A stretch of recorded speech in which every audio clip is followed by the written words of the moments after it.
आज पक्षांतर्गत सन्माननीय नेते नांदगावकर साहेब, नितीन सरदेसाई साहेब, 3 उपशहराध्यक्ष, शहराध्यक्ष, वॉर्डच्या ज्या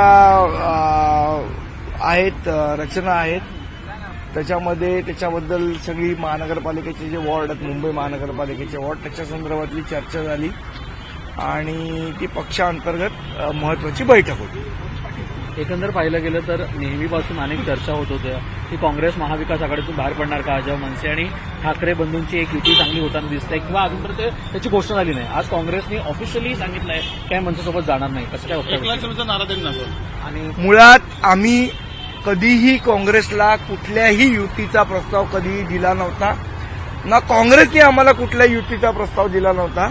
त्यामुळे मला असं वाटतं या वायफळ चर्चा या फक्त काही लोकांमध्ये चाललेल्या त्या चर्चांना काही अर्थ नाही. वर्षा गायकवाडांनी मनसेला अशी टीका केली की असंस्कृत पक्ष आहे, हा मारझोड करणारा, गरिबांना मारणारा पक्ष, असंस्कृत पक्ष म्हणून तुम्हाला ही नव्हती. एक वाक्य वापरले त्यामध्ये की मारणाऱ्यांसोबत काँग्रेस जाण्याची इतिहास नाही, काँग्रेस त्यांच्यासोबत मारणाऱ्यांसोबत जात नाही. मनसेला मला असं वाटतं की काँग्रेसचा काय इतिहास आहे हा सगळ्यांना माहिती आहे.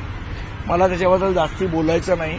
काँग्रेसनी कोणाला मारलं, कोणाला जोडलं, कोणाला ठेवलं, हा सगळा इतिहास काँग्रेसचा आहे. त्यामुळे वर्षाताईंनी त्यांच्या तोंडाला आवर घालावा, त्याच्यापेक्षा जास्ती मी बोलणार नाही.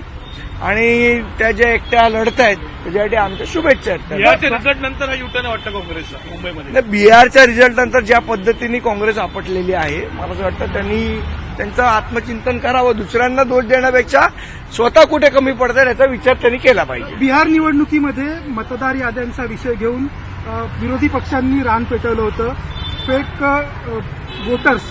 मात्र त्याचा निवडणुकीमध्ये परिणाम मला वाटतं आता नुकत्याच बिहारच्या नुकत्याच निवडणुका झालेल्या आहेत.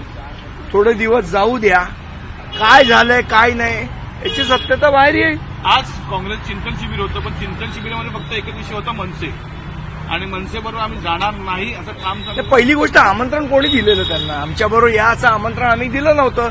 त्यामुळे स्वतःच चिंता करायची, स्वतःच आमंत्रण हे करायची आणि स्वतःच नाही म्हणायचं, या गोष्टीला काय अर्थ नाही ना. आम्ही काय त्यांना आमंत्रण दिलं नाही किंवा आम्ही काय प्रस्ताव दिला नाही, त्यामुळे आमचा काय विषय नाही.